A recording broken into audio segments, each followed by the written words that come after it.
Gyvybinės jėgos energija yra kūrybinė energija, todėl ji turi ir teigiamą, ir neigiamą polariškumą. Kūrybinis procesas visada yra kūrimas ir griovimas. Prieš sukurdami ką nors naują, turime atsikratyti to, ką jau turime.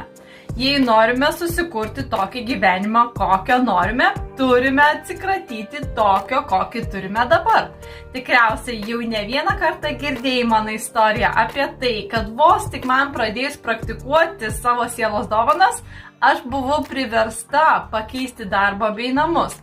Kartais tam, kad turėtume svajonių gyvenimą, reikia palikti viską, ką turime dabar. Jei ir tu nori pokyčių, reikėtų suprasti, jog kartais gyvenimas atima kažką seno, kad duotų kažką daug geresnio.